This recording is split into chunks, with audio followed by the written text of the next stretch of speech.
Before I introduce my guests, I've got two quick questions.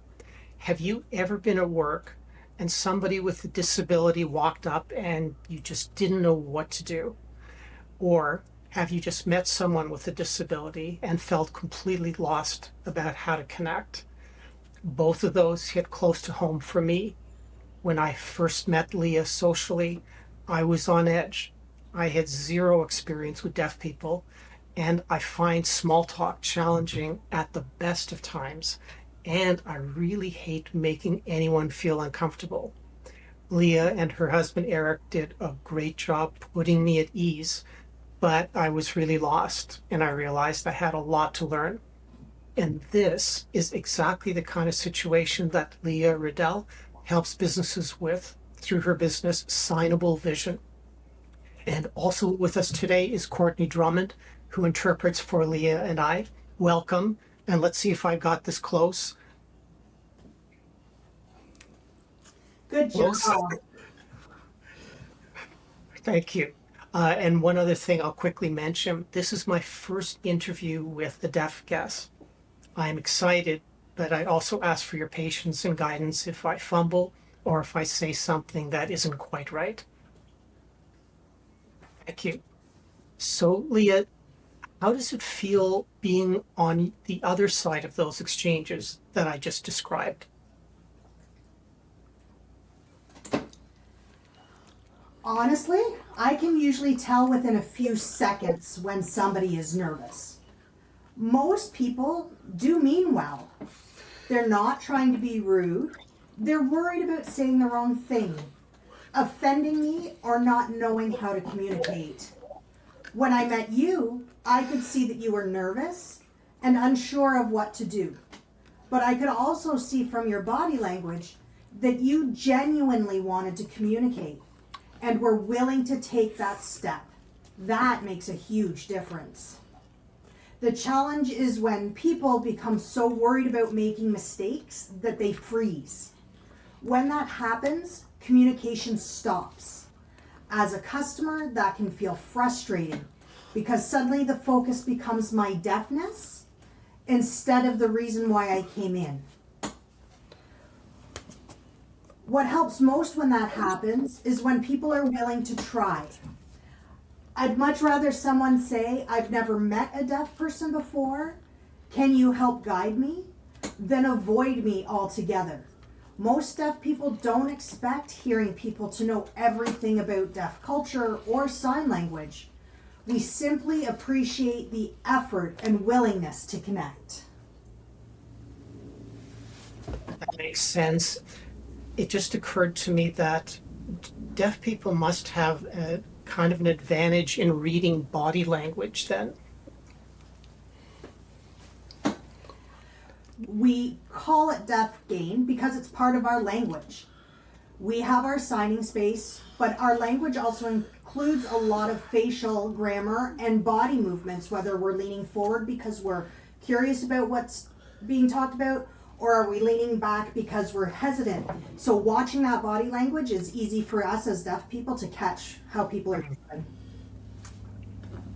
Do you learn that kind of at the same time you're learning signing as well?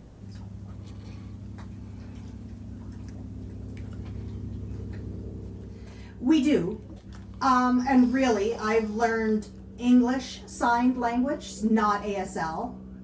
After 95, that's when ASL was really recognized in 1990s, where it was recognized as a language of instruction for ASL or LSQ. But prior to that, it was English word order in sign language. And that takes a lot of learning to become a teacher, to be able to instruct and how to construct ASL sentences. Interesting. So going back to the original scenarios that I just not just uncomfortable, but there's also a cost to that.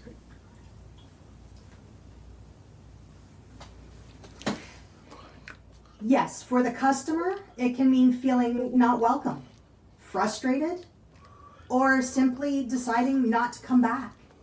For the business, it means losing trust and losing customers. What many people don't realize is that experiences get shared. When someone has a great experience, they tell their friends, family, co-workers, social networks. When someone has a poor experience, the same thing happens. Word travels quickly, especially when an experience stands out, whether that be positive or negative. Accessibility and communication aren't just about avoiding complaints. They're about creating positive experiences that people remember and talk about.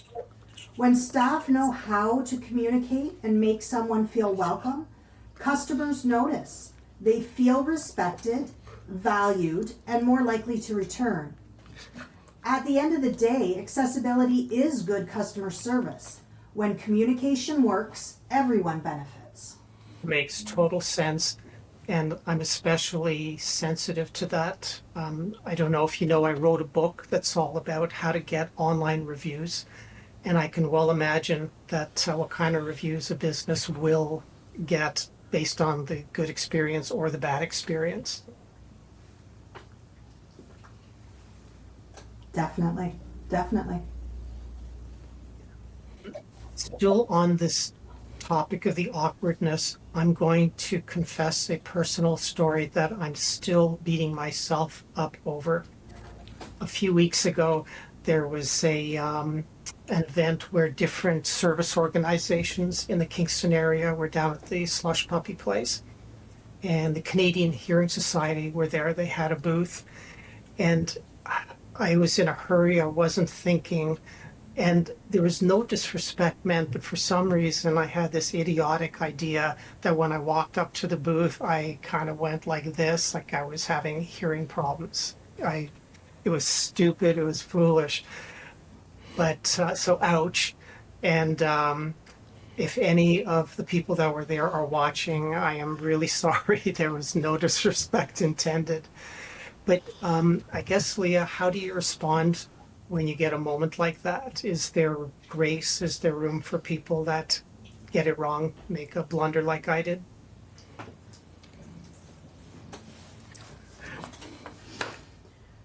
Okay.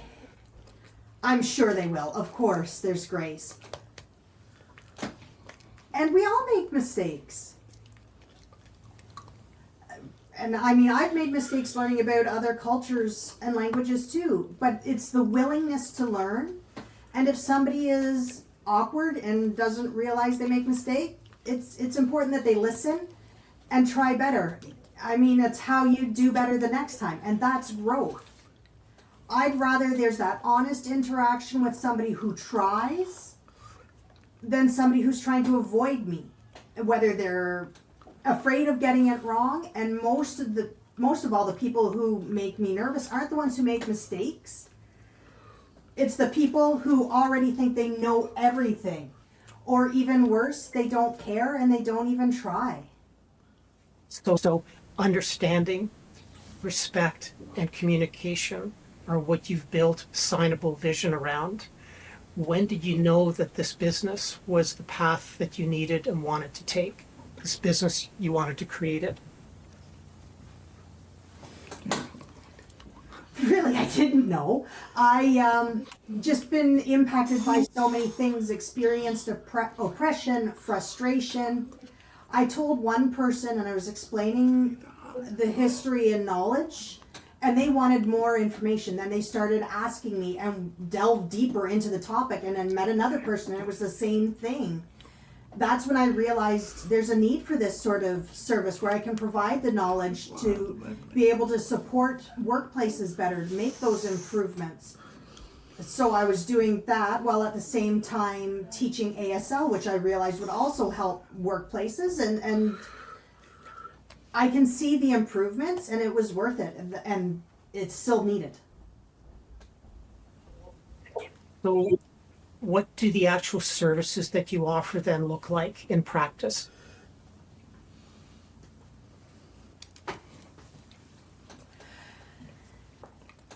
Most important for me that is showing me that the training is working is all the openness out in the community. I'll meet somebody who I've trained in the past, went into their workplace, and since there they've moved into a new job and ran into them, but they still remembered the signs that they had learned. So it's important that they learned the communication principles and remembered them. So they got my attention first, they slowed it down, we made sure that communication was clear, and they said that my training was already in for them, like they had already bought into it. So for me, that's where it shows that it's working. The challenge is really showing people how people communicate and all the skills that are brought forward and just into that natural expression. And you can see the shifts in the workplace. And that's when I know that my training has made a lasting impact. Wonderful. And the training, so is it on site? Is it virtual over something like Zoom? It varies. Sometimes I do travel out of town and I will present on site and provide the training. Depending on what their needs are, I may also do it virtually on the platform. Often they'll use Microsoft or Zoom. It just depends on the position. I've trained people across Canada. Yeah, I remember I've seen pictures too where you've actually got a whole classroom in the workplace setting also. And actually, you did role playing, right? Yeah, that was the seniors group that I was teaching. It's the Kingston Seniors Association that's a photo of.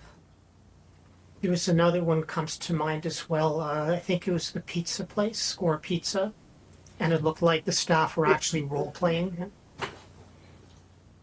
Yes, that is vital for their experience because sometimes I'll teach and that's not sufficient. You actually need to show what this would look like in a real world application, especially within the workplace. So having them do those role shifts, they can see and then know behind the scenes so that if communication falters, you can resort to pointing because there's no numbers, that sort of thing.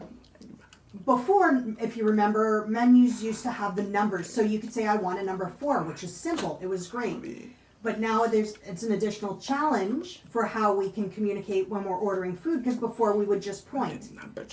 I think those numbers on the menu board should actually come back. It just made ordering so much more simple. Okay. So I've been in business for almost 10 years, but I incorporated about 5 or 6 years ago-ish. The business is doing well. I was just brought on board a new ASL instructor because my time is so tight. So there'll be more teaching opportunities this summer. Wednesdays lunchtime, Thursdays evening. The registration will be open soon, so there'll be some virtual ASL classes. Congratulations. 10 years is a big mark. It's really tough small business. So I have a particular situation in my life with some loved ones that I didn't understand. And I must have read 10 books about it. And the books were great. They were very helpful. But then as soon as I was in a situation, I froze, my mind doesn't work that fast. So I ended up going on a workshop for that particular thing where role playing and going through scenarios was used. And it was, as you described, it makes all the difference in the world. Oh, it does. Mm-hmm. And it provides better customer service because then you know how to apply it. You've already developed the confidence. If you haven't done it, how do you feel comfortable in doing it? So how do you get that to stick with people? Why you do it? Some people, there's misunderstandings with communication. People do think deaf individuals are angry because we often furrow our brows and we're not angry. We're asking questions. Our eyebrows are key for asking questions. But people make assumptions, so then you have to explain that this is a cultural component of the language. We're not angry. And it has happened to me before where my family went out to Harvey's. people wouldn't approach me because they thought I was angry with my family. It's like, no, I'm like telling my husband to speak for me. But it's the same thing. The staff at the counter were unsure. They called a manager over, but I wanted to connect. I want to avoid that sort of scene. So what are best practices? How best to engage with a deaf customer instead of just freezing and making those assumptions? It's really helpful to know. I did not know that about the eyebrows. Cool. So next time I see you with your eyebrows. For the audience, in Leah's business name, SignAble Vision, vision is actually spelled with a 5 in the middle instead of the letter S. So, Leah, why did you name it that way?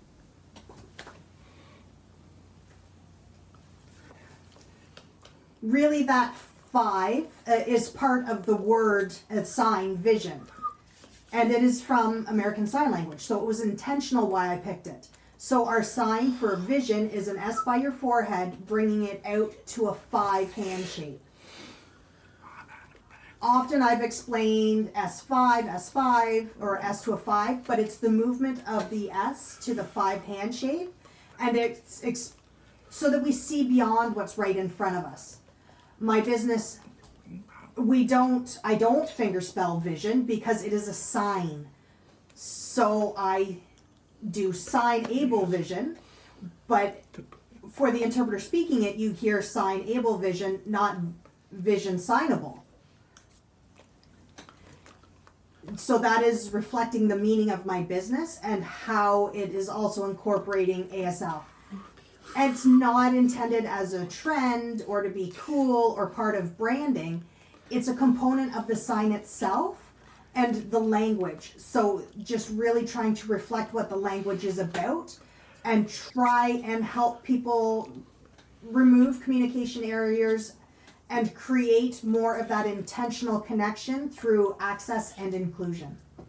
Quite a wonderful story behind that name.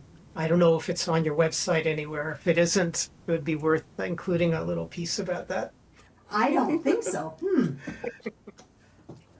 I think I might need to add that little piece in there.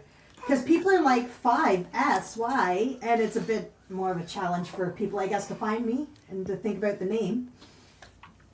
The good news is when I tried searching Google and I spelt it vision, it did find you. Awesome. Now, you've already touched on this, but I'll bring it back again because I thought it was such a lovely story. I recently met Tiffany at the TD branch on Strand Boulevard, and you had told me that she's been learning a little bit of sign language, so make it easier when you're on visits. So I went and met her, took a couple of pictures for the article, and it was so lovely. She's just got a great caring nature, and the branch manager, Renee, also was just extremely supportive. So I can only assume that must be very welcoming for you, that when you go in the branch and get to interact with her. And Tiffany is amazing and has been from the beginning. She has made me feel welcome and comfortable. She wasn't afraid to ask me questions. She had that genuine curiosity about how to interact with a deaf client. I remember there was one day I signed thank you. I think it was actually the first day. She didn't just smile and move on. She was like, whoa, whoa, whoa, whoa, whoa, show me, how do you sign that? And the next time I went into the branch, she had learned another sign.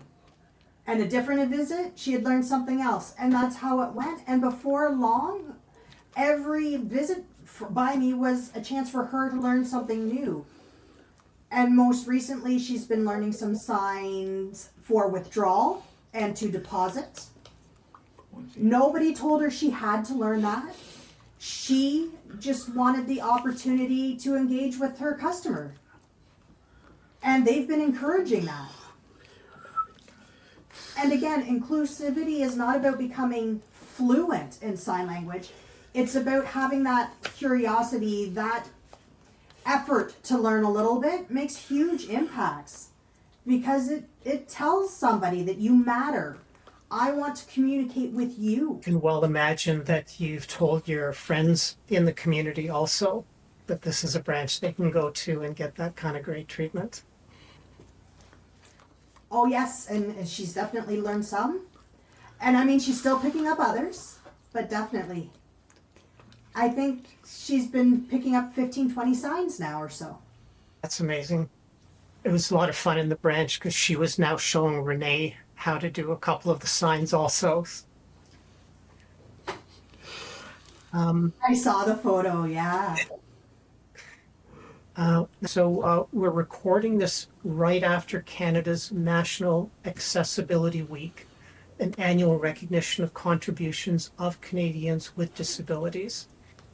And they were citing a survey that 27% of Canadians over 15 years old report having at least one disability.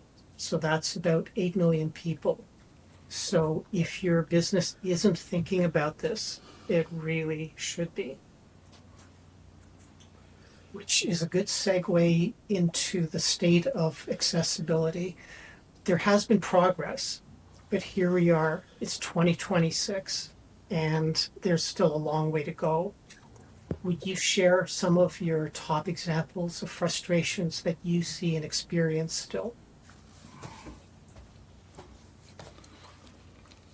One of the biggest frustration is that accessibility is often treated as an afterthought instead of from the beginning. I'll arrive at appointments where people know that I'm deaf, but they haven't arranged communication access. I still join in into meetings where the captions aren't even turned on. I see events promoted, but there's no mention of access information. So that's another frustration, that things aren't consistent. One organization might be great, but another one isn't. But accessibility shouldn't be reliant on the luck or who happens to be working that day. And honestly, many deaf individuals are frustrated.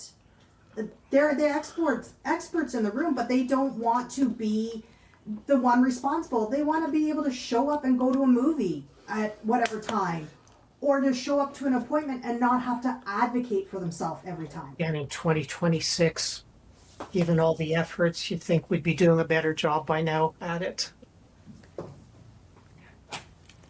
You would. Sorry, go ahead, Courtney. No, Leah's response was just, you would think. See, it was my eyebrows. Didn't even raise my hands. My eyebrows answered everything. So if the eyebrows don't necessarily mean that you are upset, how do I tell if you are upset?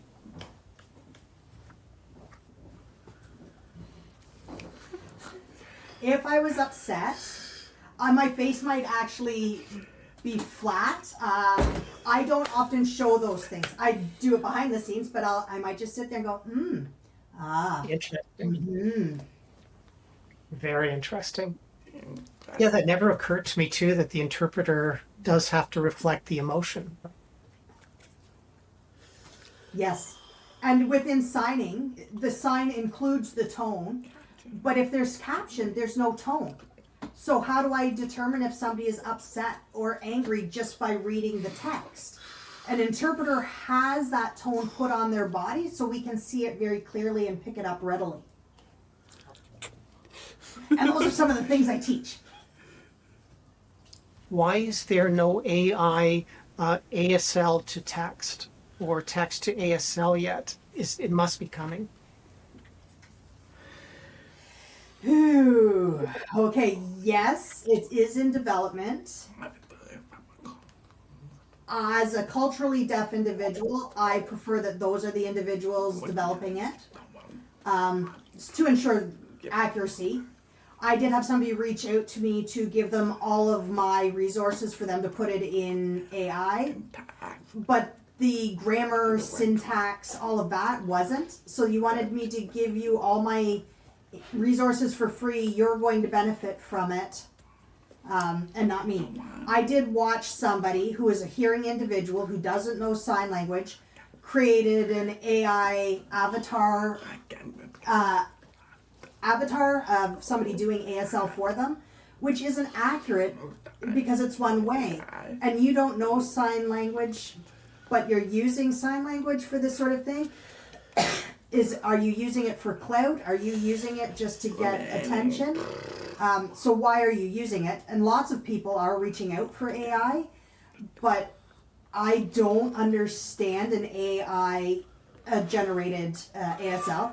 There's a couple of companies in the States that were developing it, not for medical, not for academic purposes, but for the community. Because if you're talking about education and medical, I have real concerns using AI. You need a real person in there for all of those interactions. Sometimes a box can't figure out what I'm doing down low, or if my hands are confined for some reason, or if I'm ill and I can't lift my hands up. There's still lots of restrictions for AI development. Yeah, that makes a lot of sense. So back to, we're talking about the frustrations you have even here in 2026. What would a genuinely accessible Kingston look like to you? A genuinely accessible Kingston is one where accessibility is expected, not exceptional. It shouldn't depend on who I happen to meet that day, or whether someone remembers to arrange access. It should simply be built into the way we do things. For me, that means being able to book a medical appointment without worrying whether communication access will be available. It means attending a movie and having the same choice of show times as everyone else, not just the one caption showing. It means participating in meetings, community events, city programs, and public services without having to advocate for myself every single time. It also means that businesses and organizations understanding that accessibility is more than ramps and automatic doors. Communication matters too. Staff know how to interact with the deaf customers. Captions are available when needed. Interpreters are arranged when appropriate, and information is shared in accessible ways. A truly accessible Kingston would be a city where people with disabilities can focus on living their lives, contributing to their communities, and enjoying the same opportunities as everyone else, instead of constantly having to figure out how they're going to access them. We have made progress, and I want to acknowledge that. Kingston was the first city in Ontario to proclaim the International Day of Sign Languages, and there are many organizations and individuals working hard to improve accessibility. But accessibility should not depend on individual champions.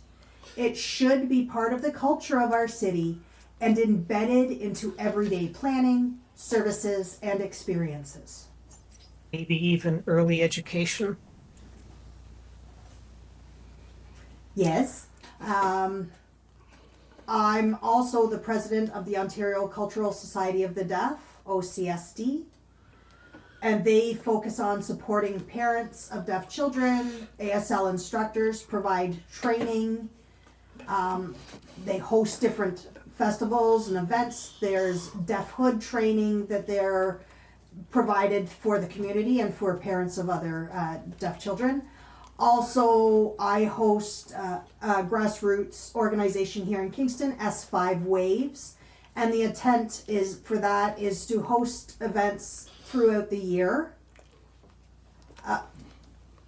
There's not many events that have sign language or events that are fully accessible, so we host these events for families who may have just recently learned about sign language, or maybe their children have different needs, but everybody is welcome to attend the S5 events.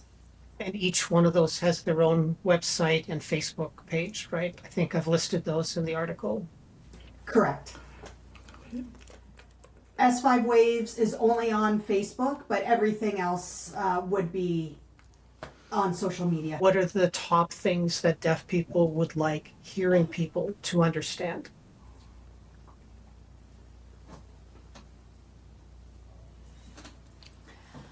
I think one thing hearing people often don't realize is how much energy deaf people spend adapting.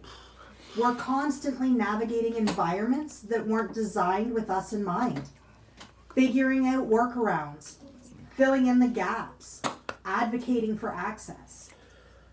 Most of us aren't looking for special treatment. We simply want the same opportunity to participate, contribute, and belong. I would also like people to understand that deaf people are incredibly diverse. Some use sign language, some use speech, some use technology, and many use a combination of approaches. There isn't one right way to be deaf. Most importantly, for the hearing individuals, don't let fear stop you from interacting with us. You don't need perfect sign language. You don't need to know all the rules. Be respectful, be open, and be willing to communicate. Genuine human connection matters far more than getting everything right. 100% in all relationships. So Leah, if a business owner is watching this and they're thinking, my business probably has some gaps, what's the very first step you'd suggest for them?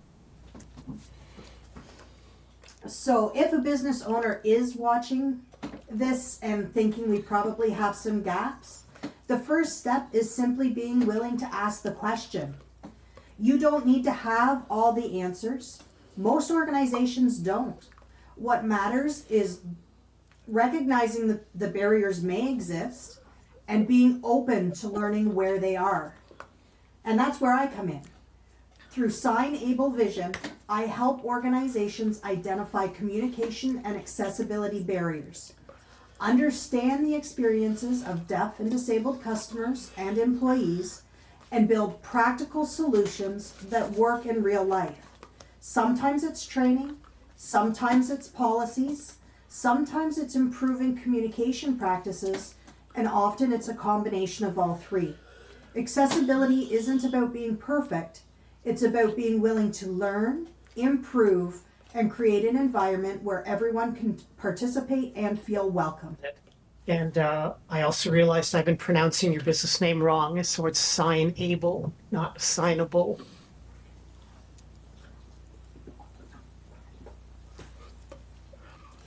Yes, correct. And to be very, if you would like a funny story on this, for the longest time, interpreters were saying signable.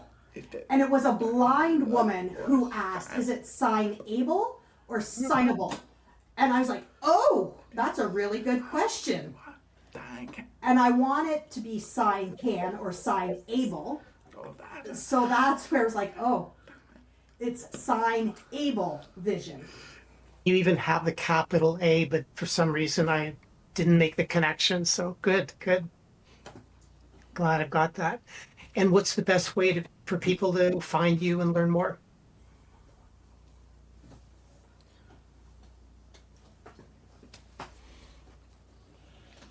You can reach out through Facebook, Instagram, LinkedIn. My website is signablevision.com, and you can reach out through any of those methods. Other people, if I don't have the answer, I will refer out, but you can always reach out to me for anything. Wonderful. And for the audience, I'll also mention you can learn a lot more about Leah and her journey in the feature article at Kingston Spotlight. So both Leah and Courtney, again, let's see.